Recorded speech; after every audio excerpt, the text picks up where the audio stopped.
Hola, chicos, chicas, ¿cómo están? Este es el video del primer tema. Es el tema número 5 de reacciones químicas. Voy a compartir para darles este. Ok, empezamos con este tema de reacciones químicas, donde ya hay dos videos acerca de este tema, pero este tema lo voy a hacer como resumido, ¿verdad? Para que lo tengan ya todo en un solo video. Reacciones químicas, empezamos con los tipos de reacciones, que hay 5 tipos de reacciones: combinación, descomposición, que es el inverso de la combinación, doble desplazamiento, que es igual a metástasis, desplazamiento simple y combustión. ¿Ok? Estas son las 5 reacciones que vamos a ver en este tema. En lo que son las reacciones de combinación, que es el primero, vamos a tener diferentes tipos de reacciones de combinación. En este tipo de reacción, se combinan dos sustancias, ya sean elementos o compuestos, para formar un compuesto nuevo. Por lo tanto, vamos a tener varios tipos. Vamos a tener elemento más elemento, como es en este caso, que tenemos el número uno, metal con no metal. Ok, entonces vamos a tener un metal, que son estos de acá, y un no metal, que son estos de acá. ¿Ok? Recuerden que al formar un compuesto, el primero es el más, no, ajá, es el menos electronegativo. ¿Ok? Y luego está el más electronegativo. Entonces, siempre vamos a tener primero los metales y luego los no metales. ¿De acuerdo? No se les olvide eso. También recuerden que se cambian los números de oxidación. Vean que en estos hay un cambio de número de oxidación. Entonces, calcio es +2, el 2 se pone de este lado y cloro es -1 y se pone de este lado. Ok, recuerden que siempre va a haber un cambio de los números de oxidación. El segundo tipo es no metal con no metal. Recuerden que el no metal con no metal lo que hace son compuestos covalentes, compuestos moleculares, y lo vamos a tener de este tipo. Va a ser, siempre va a haber un cambio del estado de oxidación. Dios.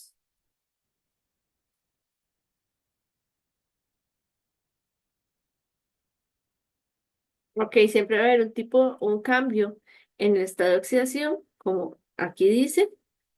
Ok, y vamos a tener que la especie más electronegativa será la que adquiere un estado de oxidación negativo, y la menos electronegativa el estado de oxidación positivo. Y los que van positivos siempre van de primeros. Entonces es positivo y luego negativo. ¿Ok?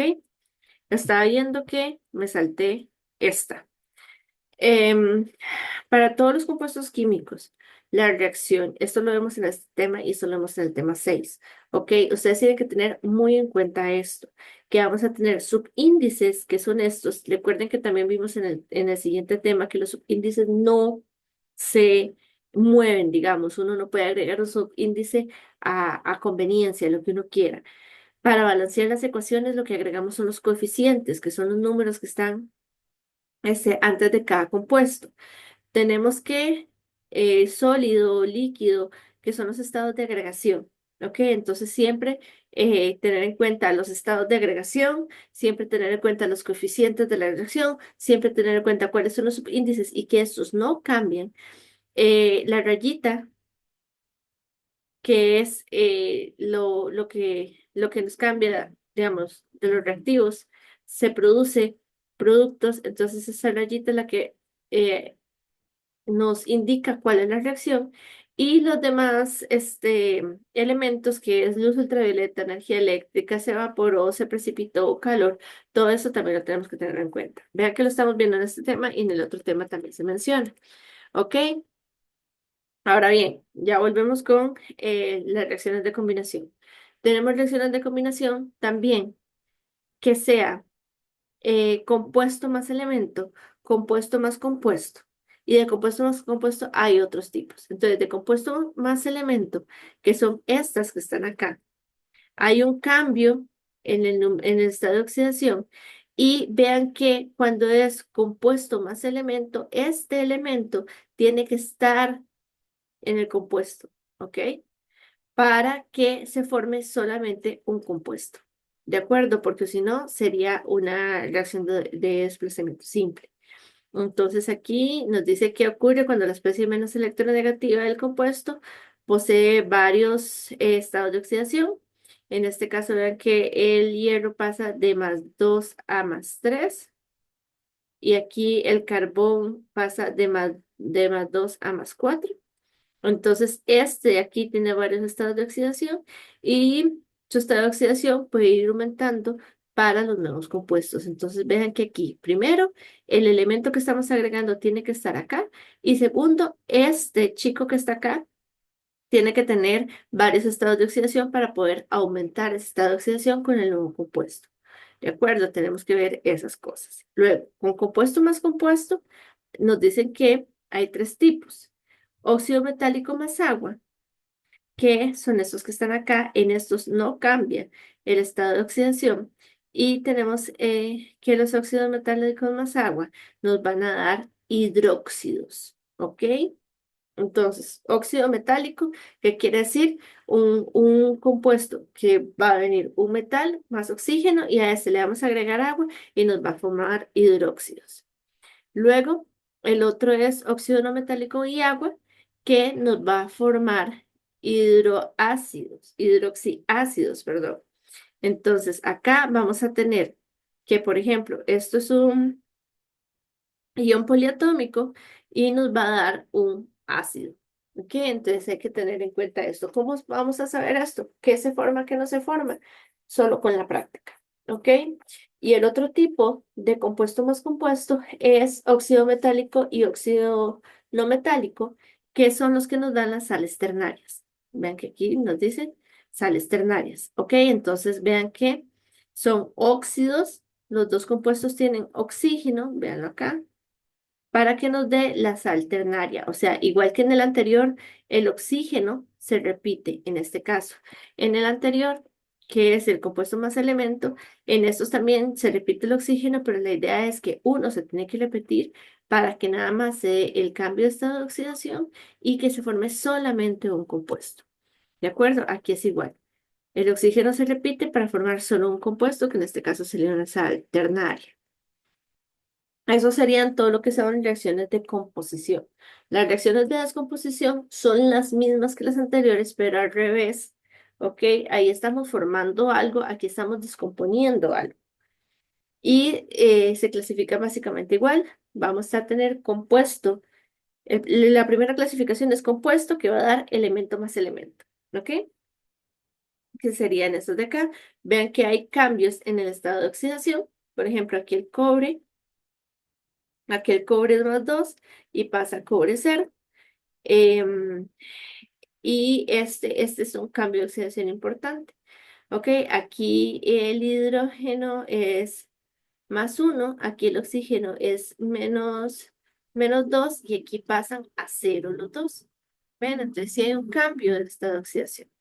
El otro tipo es compuesto, que va a dar elemento y compuesto. Ok, aquí es cuando tenemos em, en el caso de este, principalmente, vean, este es el inverso del anterior, donde tenemos el elemento menos electronegativo, o sea, el que está de primero, va a tener varios estados de oxidación, entonces le vamos a bajar un estado de oxidación. Bueno, entonces hay un cambio de estado de oxidación. En este caso, aquí estamos pasando de fósforo +5 a fósforo +3. ¿Ok?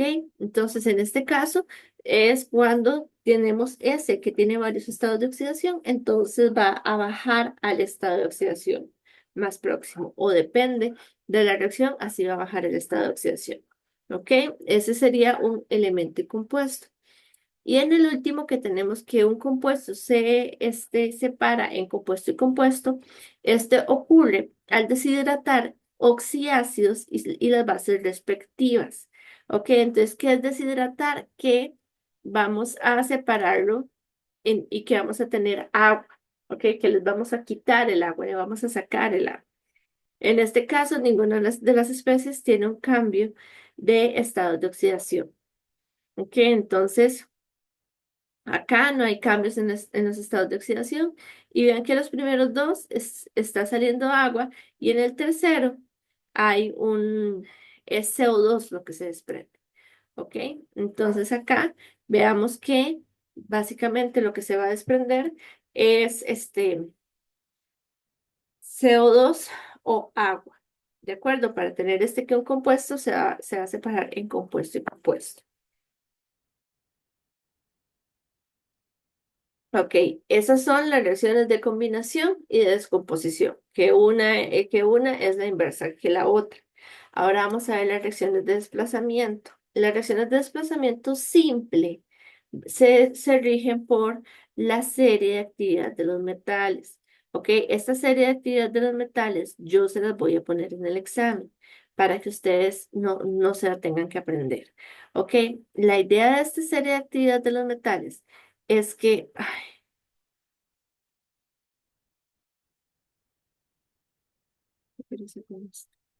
ok, la selectividad de los metales es que ustedes tienen que ver si el metal que está solito va a desplazar al metal que está en el compuesto. ¿De acuerdo? En este caso de acá abajo, lo voy a poner aquí. Vean que zinc, que es este que está acá, está desplazando el cobre. ¿Ok? Entonces, los que están acá desplazan a los que están acá. Eso quiere decir que el litio desplaza a todos y el oro no desplaza a nadie. ¿Ok? Entonces, esto básicamente, ya como lo vimos en clase, básicamente es una reacción redox, ¿verdad? Porque hay una oxidación-reducción y el metal que está libre, en este caso, digamos, zinc en este caso, zinc está pasando de zinc 0 a zinc más 2. O sea, aquí está de 0 a más 2, está perdiendo electrones, o sea, se está oxidando. Y el cobre está pasando de cobre más 2 a cobre 0. Aquí, ¿qué está pasando con él? Está ganando, cero, está ganando electrones, o sea que se está reduciendo. ¿Ok? Entonces eso lo podemos ver también como una redox, ¿de acuerdo? Vean lo que aquí nos dice que uno perderá electrones. Si pierde electrones, ¿qué le pasa? Se oxida y el otro está ganando electrones. ¿Qué le pasa? Se reduce. ¿Ok? Entonces hay que ver, depende de la selectividad de los metales, si hay una reacción o puede ser, como en el caso de la otra reacción que tenemos acá, que simple y sencillamente no reacciona. ¿De acuerdo? Entonces tenemos esas dos opciones. Ahora, las reacciones de doble desplazamiento, las reacciones de metátesis. Las reacciones de doble desplazamiento son las que vamos a tener que el catión va a reaccionar con el anión y viceversa. Ajá, y el anión va a reaccionar con el catión. ¿De acuerdo? Entonces, yo en clase se los expliqué de muchísimas formas. Podemos ver que externo con externo, medio con medio, son los que reaccionan. O siempre va a reaccionar, esto se los digo, siempre va a reaccionar catión, catión más anión y catión más anión, o sea, positivo y negativo. No pueden reaccionar los dos cationes y los dos aniones, nunca en la vida. Hay que tener como el sentido común de decir, ok, es positivo con negativo, nunca positivo con positivo ni negativo con negativo. ¿De acuerdo? Entonces aquí hay que tener mucho cuidado para ver este tipo de reacciones. Ya más adelante los vamos a ver de otros tipos, pero es eso. Digamos, aquí son extremos con extremos, que sería plata con cloro, y medios con medios, que sería potasio con nitrato. ¿De acuerdo? Entonces así es como va a funcionar las reacciones de doble desplazamiento. Y para finalizar con este tipo de reacciones tenemos las reacciones de combustión, que las reacciones de combustión, recuerden que siempre vamos a tener un compuesto orgánico, que es el compuesto orgánico, el que tiene CHONS, ¿ok? Y este Puede ser que sea una reacción, una combustión completa, que la combustión completa nos va a dar CO2 y agua. ¿Cómo sabemos que es una combustión completa? Porque nos están diciendo que este está en exceso o nos están diciendo que sea la combustión completa o nos están diciendo algo, ¿ok? Para nosotros saber que va a estar, que nos va a dar CO2 y agua, ¿de acuerdo? Entonces, en ese caso, eh, aquí nos dice si hay otros elementos presentes, como el nitrógeno, estos se liberan como elementos libres, y si la combustión es incompleta, es posible que no se logre alcanzar los máximos estados de oxidación. ¿De acuerdo? Hay que tener todo esto, este, en cuenta para para lo que son las reacciones de combustión. Ahora bien, eso ya vi un video de eso, esas son las reacciones que vamos a ver. En el examen, ustedes tienen que completar las reacciones y decirme el tipo de reacción que es, ¿de acuerdo? Entonces, hay que tener mucho en cuenta, hay que saber mucho cómo hacer este tipo de reacciones. Ahora, lo que son reacciones químicas en disolución acuosa, eso fue lo que vimos en clase. Todo lo que es disolución acuosa, ¿qué nos quiere decir? Que en la disolución el medio disolvente es agua, por eso se dice disolución acuosa. Entonces, siempre la que está en mayor cantidad es el disolvente, en este caso, agua. Y las sustancias que están en menor cantidad se van a conocer como solutos, que van a estar disueltos en el agua. Estos solutos van a estar disueltos en el disolvente. Entonces, en el caso de estas reacciones en disolución acuosa, estas reacciones van a ser mezclas homogéneas de una, dos o más sustancias, ¿ok? Y esto lo vamos a mezclar entre ellas para obtener varias cosas. Aquí en este tema se incluye la definición de electrolito, que son los que conducen a electricidad y los no electrolitos son los que no forman iones en la disolución y por lo tanto no hay una diferencia de carga si esta no conduce la electricidad en la disolución. Entonces nos dicen que no todas las sustancias que se disuelven en agua hacen que la disolución sea conductora.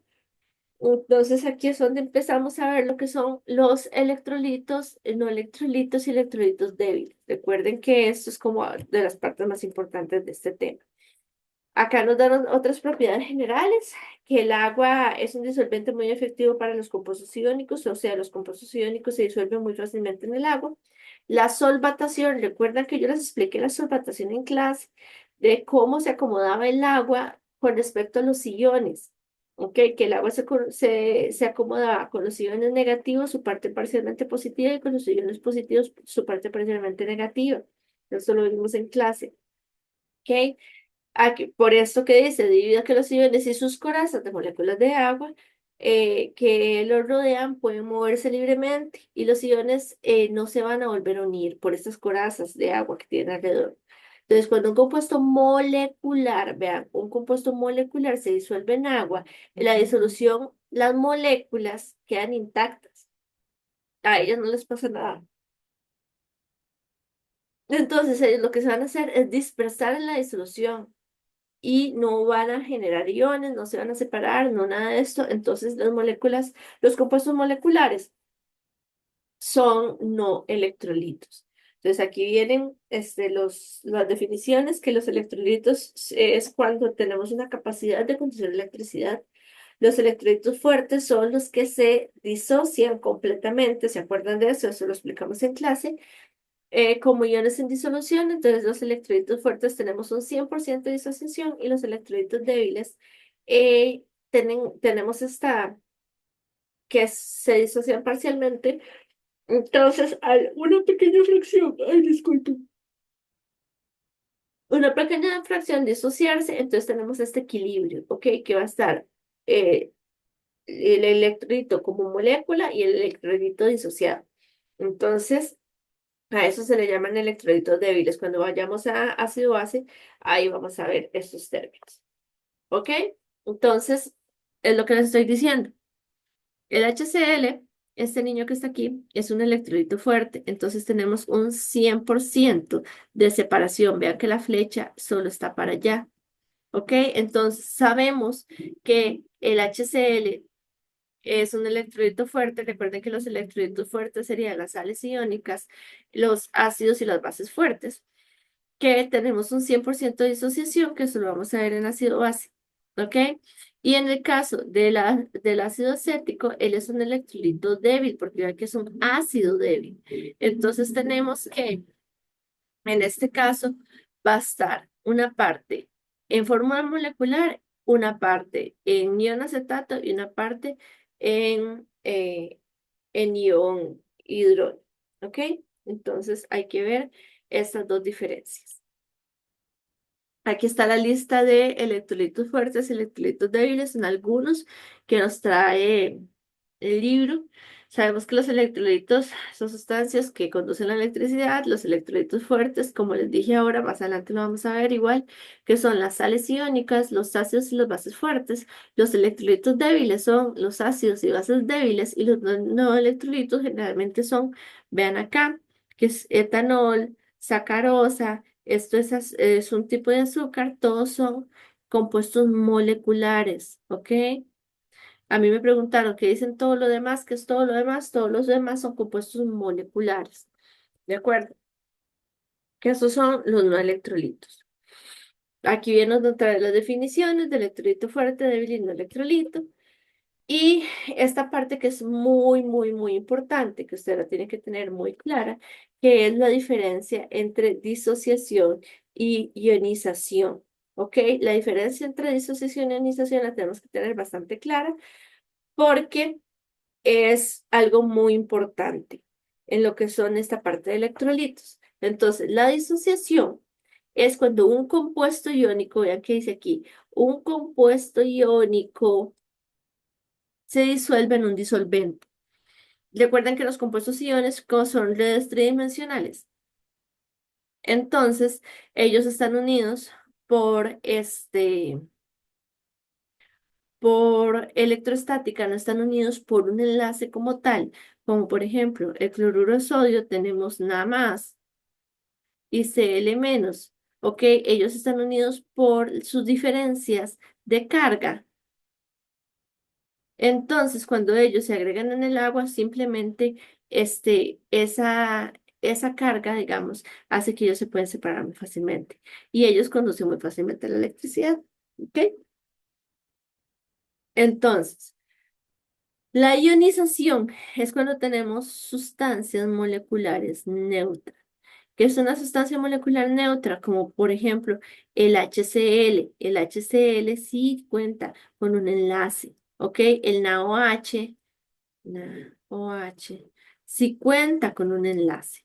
Ok, entonces en este caso, que son moléculas que sí cuentan con un enlace, que no son compuestos iónicos, por, que no están unidos por electrostática, por diferencia de cargas, están unidos por un enlace como tal, ellos se ionizan, ¿ok?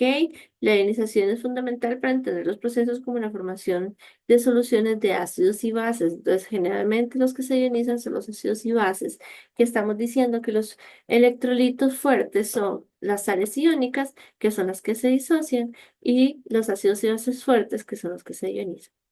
¿De acuerdo? Vean que todo se va a mezclar. Ok, ya vimos toda la parte que son conceptos. Ahora vamos a ver reacciones de precipitación, ácido base y redox. Ok, que son las tres tipos de reacciones que se dan en disoluciones acuosas, que son doble desplazamiento, pero se van a ver estos dobles desplazamientos más a profundidad. ¿De acuerdo? Entonces, en las reacciones.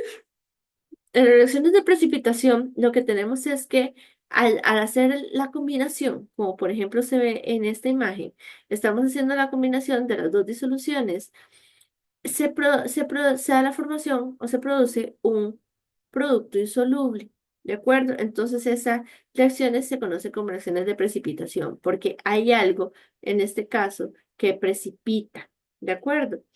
Vean que esta es una parte muy importante, que la solubilidad de una sustancia a una temperatura determinada es la cantidad máxima de esa sustancia que se puede disolver en cierta cantidad de agua a una temperatura específica. La solubilidad depende de la temperatura. Entonces, por eso nos hablan aquí de una temperatura específica. Esta tablita de solubilidad Esta viene en el libro.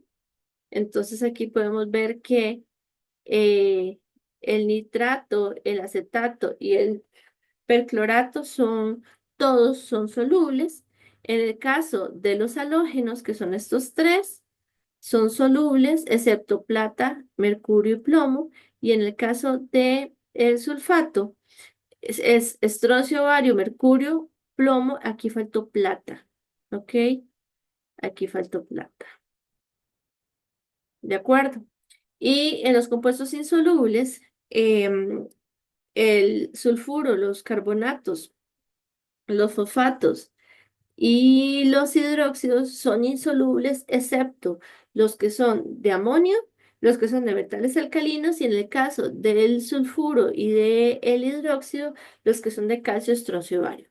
Recuerden que yo les dije que podrían ver esto que los hidróxidos solubles, que son los de metales alcalinos, calcio, estroncio y bario, son las bases fuertes que vamos a ver en ácido base. Ok, entonces, los hidróxidos que se solubilizan son las bases fuertes que vamos a ver en el otro lado. ¿De acuerdo? Para que tengan, para que se los tienen que aprender. Entonces ahí tenemos una asociación. Ok, en las reacciones de precipitación, aquí hay como dice que le accionan los cationes y los aniones para intercambiar en una metátesis y aquí nos dan los pasos para completar y balancear la ecuación de la reacción de metátesis. Entonces aquí nos dice, no utilice las fórmulas químicas de los reactivos, escriba la fórmula química de los productos y verifique las solubilidades en el agua de los productos para ver si es o no una reacción de precipitación y luego se balancea la ecuación. Ok, acá tenemos, bueno, ya sabemos que es un proceso de doble desplazamiento y aquí tenemos lo que hemos visto mucho en clase y les he hablado mucho de esto, de lo que es la ecuación molecular, la ecuación iónica y la ecuación iónica neta y lo que son los iones espectadores. También les dije en clase que en el caso de las reacciones de precipitación, al ser estas compuestos iónicos disueltos en agua, estas, se van a separar todas, ¿ok? Todos se van a separar en iones, porque son compuestos iónicos, entonces sí se pueden separar en iones, ¿de acuerdo? En la parte de la ecuación iónica completa. ¿Cuál es la iónica neta? La iónica neta es la que nos da el, el compuesto que precipita. Ay, sí. El compuesto que precipita es el que nos da la iónica neta. ¿De acuerdo? ¿Y cuáles son los iones espectadores? Los que no participan acá. Los iones espectadores son los que están igual en el principio y en el final. Vean que en este caso, el nitrato, sodio, sodio, están igual a los dos lados de la ecuación, en los dos lados de la reacción. Entonces, en este caso, estos son los iones espectadores. ¿Ok?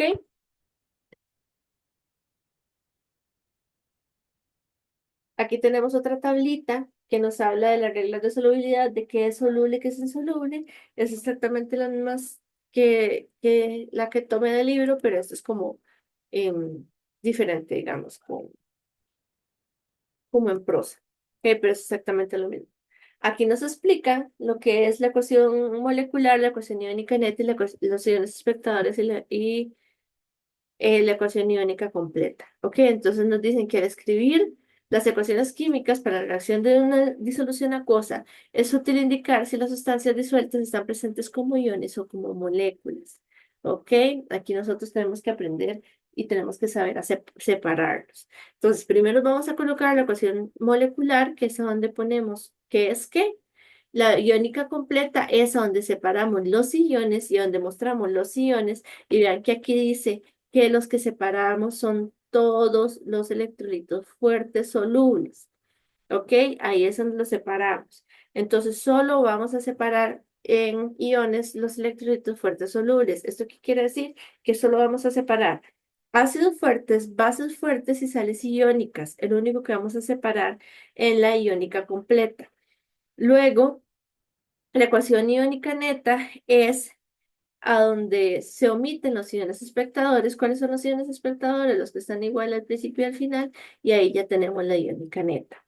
Ok, aquí nos dicen que los iones que aparecen de forma idéntica en ambos lados de la ecuación, ¿ven? En ambos lados, esos son los iones espectadores. ¿De acuerdo? Entonces ya con esto podemos saber cómo se hace una reacción molecular iónica completa con los iones espectadores y iónica neta. ¿Ok? Ahora bien, vamos a ácido-base. Y estos tipos de reacciones, bueno, sí, de reacciones los vamos a ver en estas tres tipos de reacciones, en precipitación, ácido-base y en redox, ¿ok? En el ácido-base, yo les comenté en clase que los ácidos son los que forman iones hidrógeno, ¿ok? Y son donadores de protones. Y las bases son los que aceptan este hidrógeno y producen iones hidróxido. ¿Ok? Eso es los conceptos de ácido base. Ya más adelante ustedes van a ver otros tipos de conceptos, pero este es el como el que vamos a ver en este momento. ¿De acuerdo? Yo siempre les he dicho que los ácidos generalmente son los que tienen un H al frente. En el caso del ácido acético hay que tener mucho cuidado, este sí que hay que aprendérselo, que es un ácido débil y este tiene el hidrógeno al final. ¿Ok? Y en el caso de las bases fuertes, en las bases fuertes sí está presente el OH, pero por ejemplo en las bases débiles como el amonio no está presente, entonces hay que saber identificarlos también. ¿Ok? Aquí está la ecuación molecular, iónica neta, de la parte de ácido base.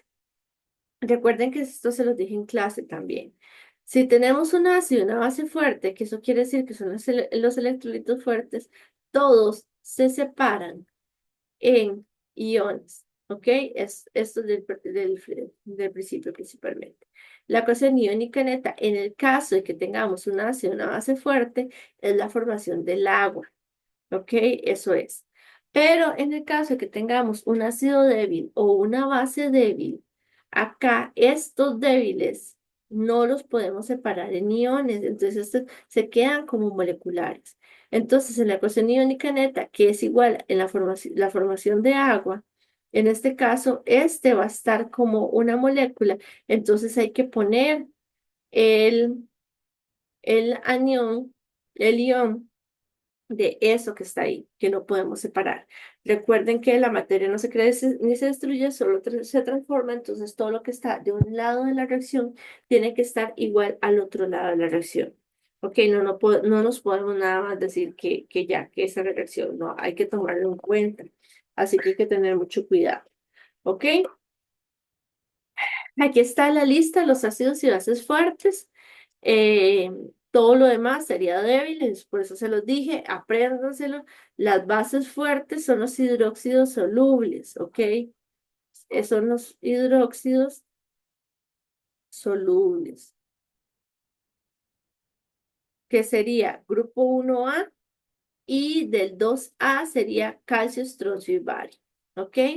Y los ácidos fuertes sí hay que aprendérselos. Los ácidos fuertes son 6 monopróticos. Recuerden que monopróticos quiere decir que tienen un protón nada más. Y el ácido diprótico, que es el ácido sulfúrico, tiene 2 protones. ¿Ok? Entonces, así los veríamos. Y las bases fuertes, ya les dije, son los hidróxidos de los metales alcalinos y los alcalinos terios de calcio, estroncio y bario. ¿De acuerdo? Así los vamos a identificar. Esto es lo que estábamos hablando anteriormente de lo que era el electrolito débil y el electrolito fuerte, a donde los ácidos fuertes o las bases fuertes son electrolitos fuertes. Entonces vean que tenemos un 100% de disociación, ¿ok? En el caso de los que son débiles, las bases débiles y los ácidos débiles, tenemos una disociación parcial, a donde una parte va a estar como un compuesto molecular y otra parte va a estar disociado. Entonces, estos son los electrolitos débiles. Y acá, esto es como que Hay ácidos muy débiles que simple y sencillamente no se disocian y se comportan como compuestos moleculares. ¿De acuerdo? Entonces, eso hay que verlo. ¿Cómo sabemos distinguir un electrolito fuerte, uno débil de un electrolito? Los electrolitos fuertes son todos los compuestos iónicos y los ácidos fuertes y las bases fuertes, ¿ok? Los electrolitos débiles son los ácidos débiles y las bases débiles, y los no electrolitos son todos los demás, ¿ok? Que son todos los demás compuestos moleculares y compuestos orgánicos principalmente, ¿de acuerdo? Entonces, así es como vamos a determinar cuáles son los electrolitos. Y ya para terminar este tema, vamos a terminar con las reacciones redox, ¿ok? Que están acá, las reacciones redox. ¿Qué significa la reacción redox? Redox significa oxidación-reducción. Red de reducción, ox de oxidación, ¿ok? Dijimos que la oxidación es cuando se da una pérdida de electrones y la reducción es cuando se da una ganancia de electrones, ¿ok? Siempre los electrones que se pierde uno debe ganarlos el otro. ¿Por qué? Porque tienen que ser exactamente iguales, ¿de acuerdo? No pueden, no pueden, no pueden que uno pierda 3 electrones y el otro gane uno y esos 2 electrones que se hicieron. Recuerde que siempre tienen que ser exactamente iguales, ¿ok? Todo tiene que estar balanceado. Entonces, en otras palabras, la oxidación de una sustancia va emparejada a la reducción de la otra de los mismos electrones. ¿De acuerdo? Aquí tenemos unos pasos que a cada átomo de una sustancia neutra, un ion se le asigna un número de oxidación. En el caso de los iones monotómicos, el número de oxidación coincide con su carga. Y cuando se trata de moléculas neutras y iones poliatómicos, el número de oxidación de un átomo determinado es una carga hipotética que se asigna artificialmente dividiendo el total de electrones entre el total de átomos de la molécula o el ion. ¿Ok? Entonces aquí abajo tenemos un ejemplo a donde, a donde tenemos los reactivos y ahí tenemos los estados de oxidación y se da la reacción a donde el hidrógeno es +1 y pasa a hidrógeno cero, vean que el cloro es -1 y sigue estando -1 y el magnesio pasa de 0 a, vean, el hidrógeno, ay Dios, esto no me deja. El hidrógeno pasa, voy a poner, el hidrógeno pasa de +1 a 0, ¿ok? Y el magnesio pasa de 0 a +2. ¿Ok? El cloruro está en -1 y sigue estando en cloro -1. ¿Ok? Entonces ahí, ¿cuáles son las especies que se están oxidando y reduciendo? Estas dos, el hidrógeno y el magnesio. ¿De acuerdo? Y por eso, digamos también, vean que este pasa de hidrógeno +1 a hidrógeno molecular, ¿verdad? Y vean que ahí se balancea para que aquí sean 2 y aquí sean 2. ¿Ok? Por eso se balancea la ecuación y se ponen 2 HCl para que sean los 2 electrones que están pasando de un lugar a otro. ¿Ok? Ahora bien, acá nos dice que a la lista de metales organizados en orden decreciente de su facilidad de oxidación se le conoce como una serie de actividad redox de metales, donde se encuentra en la parte superior los que se oxidan con mayor facilidad. Y los metales que se encuentran en la parte inferior son muy estables y forman compuestos con mayor dificultad. ¿Ok? Entonces esto se conoce como los metales nobles por su baja reactividad. ¿Qué vale ser el metal más noble? El oro. El oro es el que menos reacciona. ¿Ok? El oro y el platino son los que menos reaccionan con las cosas porque ellos son muy estables. Entonces vean que el oro y el platino son los que están aquí abajito. son los que están aquí abajito. ¿Ok? Y el que más reacciona con todo es el litio. Ya lo vimos también en la serie de actividad de los metales, que el litio es el primero. Ok, entonces veámonos acá, que el litio es el que más reacciona en las que son redox. Ok, entonces aquí tenemos como ya la ecuación molecular iónica y iónica neta, donde la especie que pierde electrones se oxida y se llama agente reductor porque es el que reduce al otro, y el agente oxidante es el que gana electrones y el que se reduce. Ok, así es como se ve. Ya cuando ustedes vayan a química 2 van a ver electroquímica con más profundidad, pero vean que aquí está. El que se oxida pierde electrones, o sea, yo me oxido y reduzco al otro, por eso se llama agente reductor, y cuando yo me reduzco, oxido al otro, entonces por eso me llamo agente oxidante. Esos están como invertidos. En lo que son la ecuación molecular iónica y iónica neta, la iónica neta es las especies que se oxidan y que se reducen. ¿Ok? Esa va a ser la iónica neta.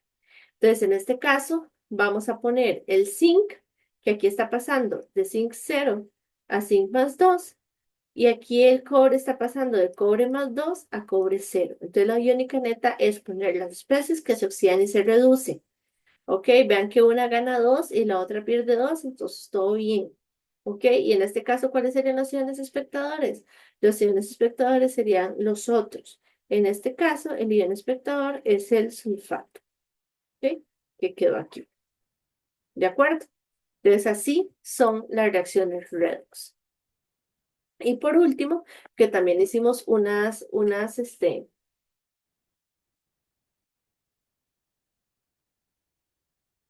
ejemplos en clase de lo que son las concentraciones de las disoluciones. Ahora estaba revisando los quizzes y los quizzes vienen bastantes ejercicios de esto. Por eso ustedes me dijeron que en clase todo quedó claro, entonces todo bien. Aquí vemos el concepto de molaridad, que ya el concepto de molaridad no se ve como tal, se llama mol entre litro, ¿ok? Entonces vamos a tener los moles de lo que estamos disolviendo en un litro de disolución. ¿Y cómo vamos a pasar de gramos a moles? Con la masa molar o el peso molar, ¿ok? Esto lo vemos en el otro tema. Ya en el otro tema vimos esto. ¿De acuerdo? Entonces así es como nosotros vamos a pasar los gramos a moles y los vamos a dividir entre el volumen en litros de agua, porque en este caso estamos viendo disoluciones acuosas.